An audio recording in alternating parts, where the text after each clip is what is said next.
눈밑 애교 필러는 범위도 좁고 들어가는 필러 양도 굉장히 적습니다. 그래서 시술할 때 처음부터 잘해야 되고요. 왜냐하면 부위가 좁기 때문에 조금만 잘못 들어가도 울퉁불퉁하게 되고 너무 두꺼워진다든지, 그래서 비례해서 조절하는 게 굉장히 중요하지 않나 생각되고요. 간단한 시술 원칙이나 요령을 말씀드리면, 안녕하세요, 모델로 피부과 서구일입니다. 오늘은 눈밑 애교 필러에 대해서 말씀드리겠습니다.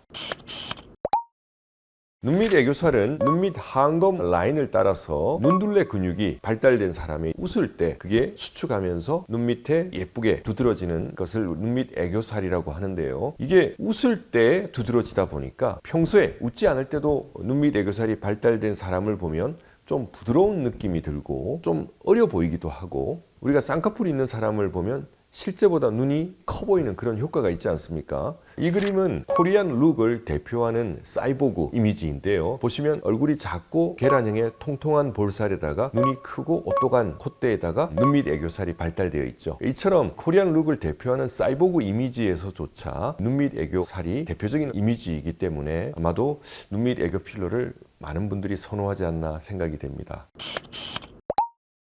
눈밑 애교 필러는 범위도 좁고 들어가는 필러 양도 굉장히 적습니다. 근데 그럼에도 불구하고 필러 시술하는 의사 입장에서는 굉장히 신경 쓰이는 고난도의 시술 부위가 아닌가 생각이 되는데요. 왜냐하면 부위가 좁기 때문에 조금만 잘못 들어가도 울퉁불퉁하게 되고 너무 두꺼워진다든지, 만약에 그렇게 잘못됐을 경우에 다른 부위는 밑에 뼈가 있는 경우에는 좀 몰딩을 해서 그 울퉁불퉁한 걸 좀 보완을 해드릴 수 있는데, 여기는 바로 부드러운 안구이기 때문에 몰딩하기도 그렇게 쉽지가 않습니다. 그래서 시술할 때 처음부터 잘해야 되고요. 그러다 보니까 시술하는 의사 입장에서는 굉장히 신경 쓰이는 그런 시술 부위가 아닌가 생각이 되는데요. 간단한 시술 원칙이나 요령을 말씀드리면, 일단 바나나 모양을 원칙으로 합니다. 이 눈 안쪽은 얇게 시작을 하고요. 그리고 뒤로 갈수록 조금 두꺼워지는 그런 형태가 저는 일반적인 예쁜 눈밑 애교살의 모양이라고 생각이 되고요. 안쪽도 일자형으로 이렇게 두툼하게 해달라고 하는 분들이 왕왕 있습니다.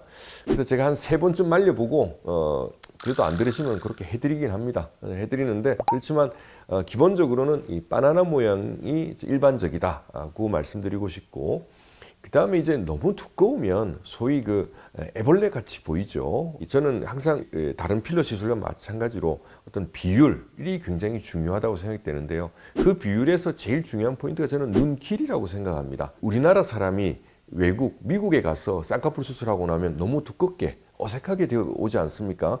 그런 것처럼 폭은 좁은데 너무 쌍꺼풀이 두껍게 되는 건 마찬가지로 너무 이렇게 두껍게 되면 두꺼운 쌍꺼풀처럼 좀 어색한 거죠. 그래서 폭과 비례해서 두께를 조절하는 게 굉장히 중요하지 않나 생각되고요. 우리나라의 대표적인 여배우 눈을 합성해서 비교 분석을 해보니까 이 눈 폭 대비해서 제일 두꺼운 부분이 한 25에서 27 이상을 넘으면 안 되는 거죠. 이 비율을 넘어서 만약에 35가 된다든지 40이 된다든지 그렇게 되면 좀 두껍고 어색한 느낌이 드는 것 같았습니다. 그래서 저는 가급적 이 눈폭 대비 이 비율을 너무 두껍지 않도록 하는 게 눈밑 애교 필러의 제일 중요한 포인트가 아닌가 생각이 되고요. 그리고 이제 3번째 제일 중요한 포인트 중에 또 하나는 울퉁불퉁하게 하면 안 된다. 이 바나나 모양을 따라서 처음부터 고르게 일정한 압력으로 들어가게 해서 매끈하게 라인이 나와야 됩니다. 눈 밑은 물렁물렁한 안구가 있기 때문에 몰딩이 잘 안 되거든요. 그래서 바나나 모양을 만드는 거, 너무 두껍지 않게 하는 거, 울퉁불퉁하지 않게 하는 거,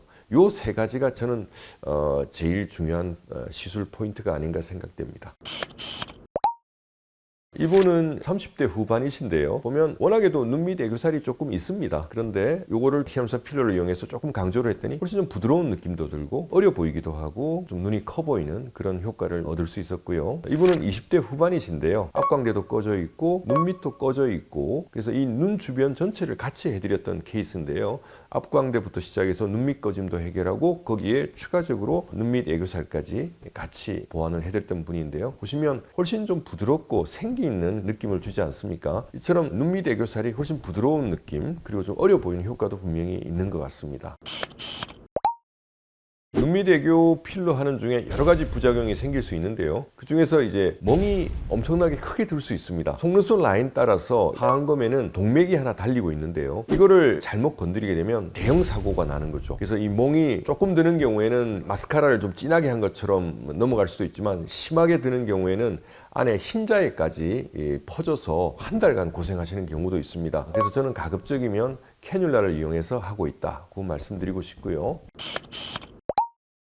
가장 큰 부작용이라고 하면 사실 울퉁불퉁한 거죠. 울퉁불퉁한 거는 시술이 잘못된 거라고 생각이 됩니다. 여기가 워낙에 피부가 얇고 물렁물렁한 연부 조직만 있기 때문에 좀만 잘못해도 이게 울퉁불퉁하게 되는 경우가 있습니다. 그래서 일정한 압력으로 일정한 속도로 매끈하게 넣는 게 중요한데, 그게 잘 되지 않으면 울퉁불퉁하게 되는 거죠. 시술자의 잘못만이 아닌 경우도 있습니다. 40대 후반 50대가 되면서부터는 피부가 늘어나면서 탄력이 없어지거든요. 20대처럼 피부가 탄력이 있는 경우에는 매끈하게 올라오는데, 그렇게 올라오지 않고 울퉁불퉁하게 올라올 수 있고, 또 그것을 막기 위해서 양을 충분히 넣다 보면 이게 좀 너무 두꺼워지는 그런 현상이 생기는 것 같습니다. 40대 후반 50대에는 그리고 피부 탄력이 많이 떨어진 분들한테는 사실 눈밑 애교 필러를 권해드리지는 않습니다. 그래서 하여튼 울퉁불퉁함이 저는 이 눈밑 애교 필러에 있어서 가장 큰 문제점 중에 하나가 아닌가 생각이 되고요. 발생하면 녹이면 되겠죠. 이분은 이제 다른 병원에서 울퉁불퉁하게 돼서 오셔서 저희가 좀 녹이는 걸 사용해서 부드럽게 매끈하게 해드렸던 케이스고요.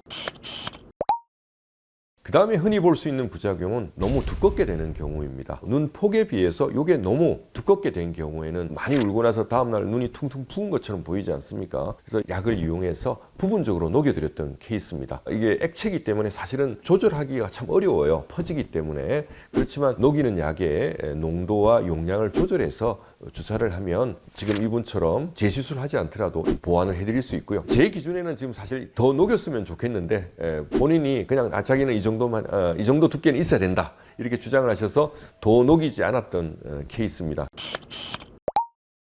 마지막으로 두껍게 되었다기보다는 눈밑 애교 필러를 하면서 시술할 때 잘못 시술을 한 건지 이렇게 불어나서 퍼진 건지는 모르겠지만 마치 눈밑 지방이 두꺼워진 것처럼 보이는 경우가 왕왕 있습니다. 그래서 저는 처음에 이게 눈밑 지방이 발달되셨군요, 이렇게 생각을 하고 만져봤는데 눈밑 지방 있는 부분에 하드한 히알루론산 필러가 느껴지는 거죠. 여쭤보니까 눈밑에 따로 필러를 하신 게 아니라 자신은 그 눈밑 애교 필러만 하셨다는 건데, 이게 처음부터 그랬다는 분도 있고 처음에 괜찮았는데 시간이 지나면서 한 1, 2년 지나면서 이렇게 되었어요. 이렇게 좀 두껍게 되고 밑으로 내려온 것 같습니다. 그렇게 표현을 하시는 분들이 가끔 있습니다. 그래서 이런 경우에 제 생각에는 아마 눈밑 애교 필러를 하면서 너무 많은 양을 넣다 보니까 이게 밑으로 잘못 내려와서 눈밑 지방이 있는 데까지 이렇게 두껍게 나온 게 아닌가 생각이 되고요. 이런 경우는 눈밑 지방에 들어가 있는 필러를 녹여야 되겠죠. 눈밑 애교 필러를 하면은 좀 예쁘게 나오지 않을 그런 분들에 대해서 말씀을 드리면, 첫 번째는 하안검 절제 수술을 하신 분, 흉터가 이미 나 있거든요. 그 밑에 부분에는 유착이 되어 있을 가능성이 높습니다. 그래서 그 절개 라인을 따라서 이 필러가 잘 안 올라오기 때문에 절제 수술을 하신 분들은 권해드리지는 않습니다. 애교 주머니 자체가 큰 분들이 있습니다. 이런 분들은 보면 웃어보라고 하거나 찡그려보라고 하시면 눈밑 애교 주머니가 형성이 되는 걸 볼 수가 있는데요. 그 정도 두꺼워지는 거죠. 되게 시뮬레이션에서 보여드리면 너무 큰 것 같습니다. 그렇게 하고 안 하시는 경우가 많은데, 우리가 어떤 물풍선에다가 물을 넣어서 매끈하게 동그랗게 나오게 하는 최소량이 필요하거든요. 근데 그것보다 좀 적게 넣게 되면 지금 보시는 것처럼 옆에 물풍선이 쭈글쭈글하지 않습니까? 눈밑 애교 주머니 자체가 큰 사람한테 두껍지 않도록 하기 위해서 소량만 필러를 하는 경우에는 울퉁불퉁하게 될 가능성이 높죠. 그래서 이 주머니 자체가 큰 사람도 제가 잘 권해드리진 않고요. 40대 후반 50대 이상에서 피부 탄력이 떨어지고 잔주름이 많이 생긴 경우에는 필러를 하게 되면 좀 두껍게 나올 가능성이 높습니다. 왜냐하면 이 피부가 늘어졌기 때문에.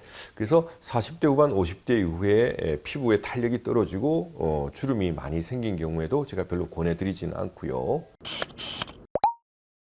그리고 마지막으로는 앞트임 뒤트임을 한 경우에도 그 부분에 흉살이 있기 때문에 필러를 한다 그래도 잘 안 올라오죠. 매끈하게 처음부터 끝까지 이렇게 연결이 되지 않고 앞쪽은 별로 없고 중간부터 이렇게 애교살이 나오는 경우가 있어서 좀 안 이쁠 수가 있습니다. 그래서 이런 네 가지 경우에는 제가 별로 권해드리지 않는데, 그럼에도 불구하고 해볼 수는 있습니다. 왜냐하면 히알루론 필러는 녹일 수가 있기 때문에 우리가 해보고 영 마음에 들지 않으면 녹이면 되거든요. 별로 권해드리지 않는 경우에도 본인들이 꼭 원하셔서 하시겠다고 하면은 해드립니다. 우리가 눈밑 애교 필러를 해서 얻는 그런 즐거움, 눈이 커 보이고 어려 보이고 부드러워 보이는 그런 효과가 더 크기 때문에 그냥 안 녹이고 그냥 있겠습니다 하시는 분들이 훨씬 더 많은 것도 사실입니다. 잘 한번 판단해 보시고 한번 도전해 보실 생각이 있으면 한번 해보실 수도 있고, 안 하고 싶다 그러면 아예 시도를 안 하시는 게 낫지 않나 생각이 됩니다. 눈밑 애교 필러는 테크닉 자체도 굉장히 고난도의 시술일 뿐 아니라 다른 필러 시술과 마찬가지로 눈 크기라든지 피부 탄력이라든지 수술 이력이라든지 이런 것들을 종합한 맞춤형 시술이 반드시 선행되어야 되는 그런 시술이기 때문에 반드시 전문가와 상담을 하시고 시술을 받으시기 바랍니다. 오늘 내용이 좋으셨으면 좋아요, 구독 부탁드리고요. 저는 다음 시간에 더 좋은 내용으로 찾아뵙겠습니다. 감사합니다.